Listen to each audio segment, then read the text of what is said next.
que nos diz é que a companhia precisa de dinheiro. E que as facilidades de crédito que tinha, nomeadamente na China, mas não só, parecem estar a colocar-se sob questão já há algum tempo. Estas vendas ou possíveis vendas têm a ver com essa necessidade, vem no seguimento das dificuldades de outros gigantes chineses noutras áreas, mas parece-me que estas coisas também só acontecem se centralmente, isto é, se na China, ou se deixar que isto aconteça. Não é? Portanto, a necessidade de vender advém da necessidade de rolar financiamento ou da dificuldade em rolar financiamento. E pronto, e nós sabemos perfeitamente que em termos de performance das bolsas e, enfim, do valor das empresas, esta se calhar não é a melhor altura para fazer operações desse tipo. Se calhar o pico do M&A já aconteceu e do interesse global pelas empresas terá terminado com o início da guerra na Ucrânia, e isto acaba por ser um sinal de alerta adicional, porque normalmente este tipo de coisas são mais bem-vindas quando o mercado está bem do que quando o mercado está em dificuldades, e portanto só o facto de ter de ser anunciado nesta altura em si já causa preocupação relativamente ao futuro da empresa. Agora, eu devo dizer que me parece mais preocupante para os detentores de dívida da Fosun e para os acionistas do que propriamente para as empresas nas quais a Fosun está. Porque creio que a forma como a Fosun tem entrado nas empresas não tem sido muito no âmbito da capitalização das mesmas, e portanto não me parece que as empresas que hoje são detidas pela Fosun venham a ter problemas devido à menor saúde financeira do seu acionista. Isso leva-me até à questão seguinte. A Fosun, como sabemos, tem participações em empresas portuguesas, desde logo no BCP, na Fidelidade, na REN, na Luz Saúde. A Fosun disse hoje ao Negócios que essas participações não estão em causa. Será que é uma garantia apenas temporária, Filipe? Bom, em rigor não sei. Aquilo que me parece é o seguinte: primeiro, se houvesse realmente intenção de vender, também não seria se calhar a melhor altura, a melhor maneira de valorizar as companhias dizendo que se está vendedor.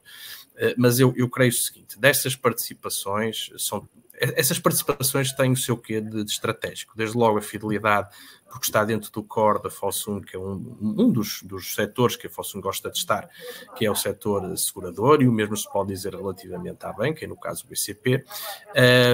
O caso da REN e o caso da Luz Saúde podem ser menos estratégicos, eu diria, para a Fosun, mas não sei se para a China, e eu não posso deixar de ligar as duas coisas.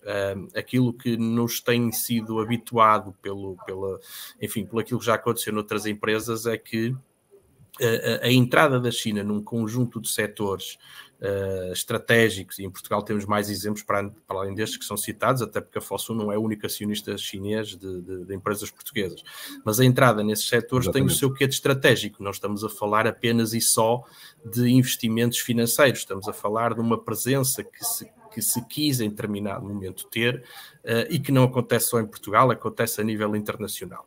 E, portanto, eu não sei se a Fosun vai sair ou não dessas empresas. Agora, eu penso que posso dizer com algum grau de certeza que a Fosun só vai sair se a China quiser sair. Isto é, se a China entender que já não é estratégico de ter este tipo de participações.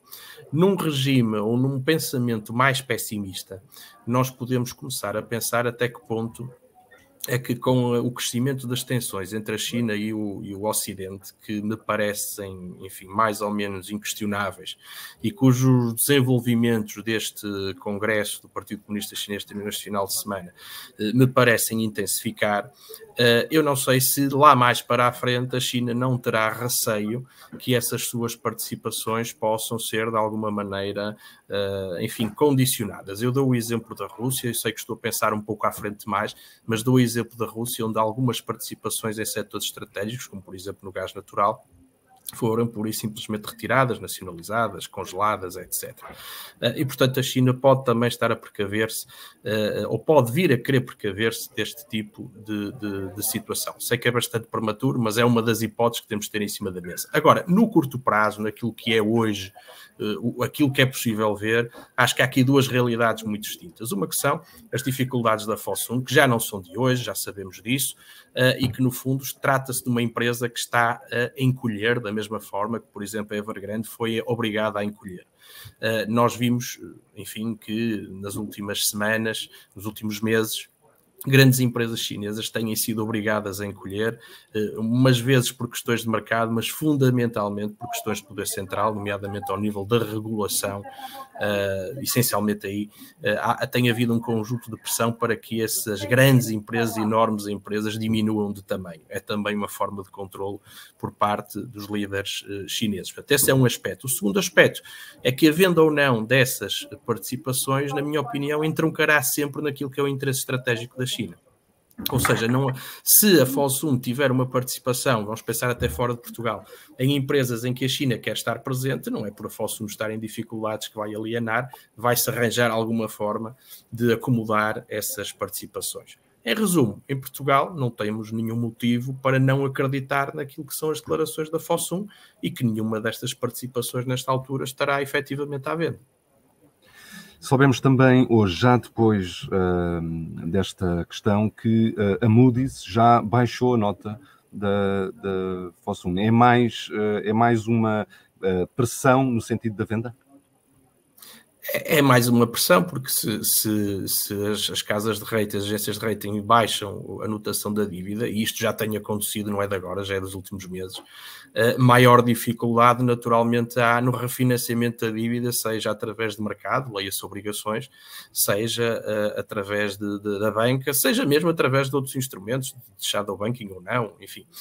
Portanto, naturalmente que quando uma empresa tem o seu rating cortado, por inerência as condições de acesso ao crédito deterioram-se. E, portanto, o mais provável é que para fazer liquidez seja necessário vender, como a Evergrande teve que fazer. O que reitero é a mesma coisa, ou seja, dentro do portfólio da Fosun, nada a ver coisas que a China considera como estrategicamente relevantes e outras que não. As que não forem estrategicamente relevantes provavelmente serão alienadas.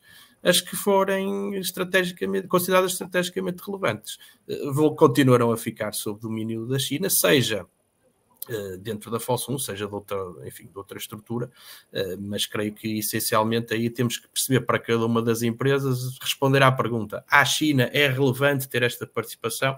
Sim ou não? Do ponto de vista financeiro, se calhar não é muito à altura de avaliar isso.